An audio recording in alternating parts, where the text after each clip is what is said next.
Happy New Year. Happy 2020. Yes, I'm still with you on the subject of love, self-love, and self-care. And I'll be talking about this from now until I'm blue in the face. How to take care of yourself, okay? And how to love yourself. I want to talk about as children, as babies, when we were first born. I believe we were brought into this world with the ability to love oneself, to love ourselves. But as we grow, we're taught at home and at school or wherever the case may be, how to love others. There's nothing wrong with that. Well, to a degree, I believe there is something wrong with that. Because have you ever noticed when two kids are playing and the toys belong to one little boy or little girl and they don't want to share it with the other kid? Well, I believe there's a reason for that. That's their personal belonging.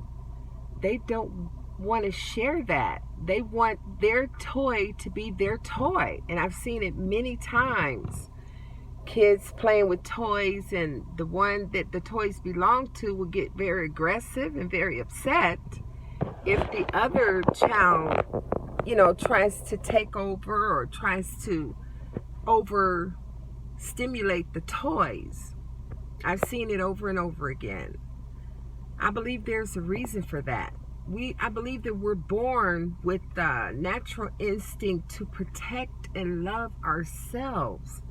But as we grow, as we're born into these households that's teaching us, you have to share little Johnny, or you'll be on a punishment, or you won't be allowed to do this, or you won't be allowed to do that.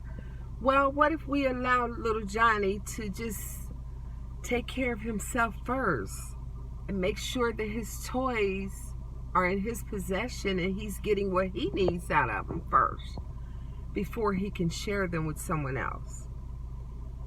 I mean, what if that's really the way it's supposed to be done? We go to school, we learn how to walk in a straight line, how to turn left, how to turn right, how to see colors. These are all illusions. These are things that we're taught how to fit into this society.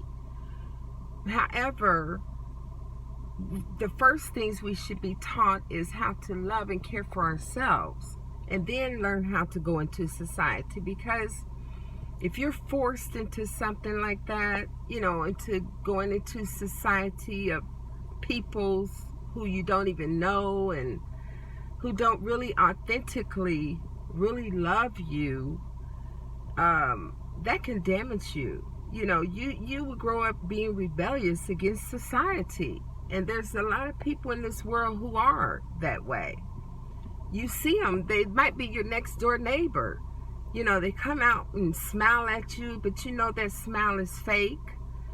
I'm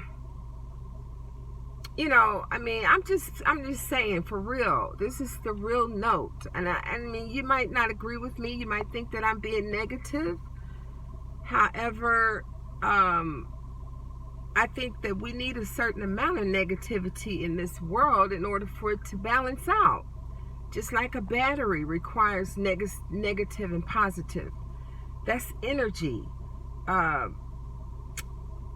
In order for everything to come together the way it's supposed to be, there have to be a certain amount of negativity and a certain amount of positivity.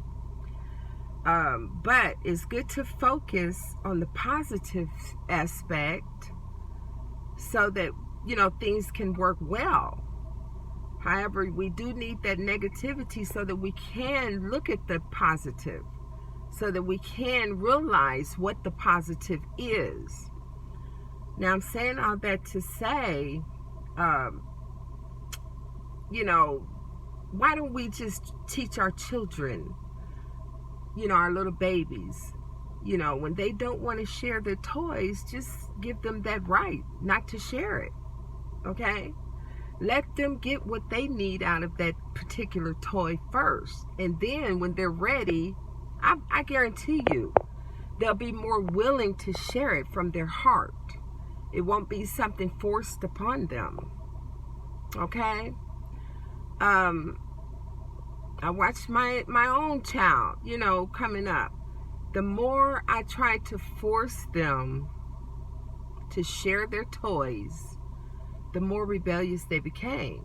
You know, I've seen them kick and scream and cry, you know, and they even felt like they didn't like the other child after a while because they were forced to do something they really didn't want to do.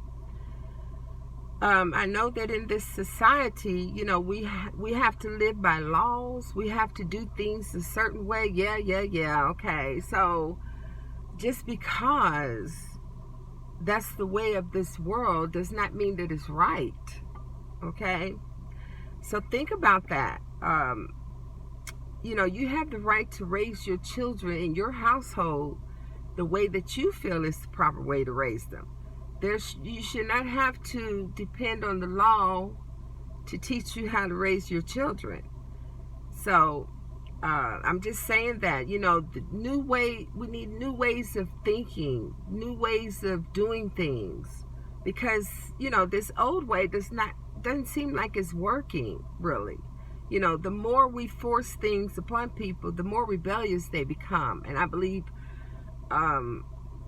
that's why we have a lot of crime in this world, you know, because people were forced to do things that they really didn't want to do. It's not authentic. So they go out and they take it out on the world and take it out on people around them.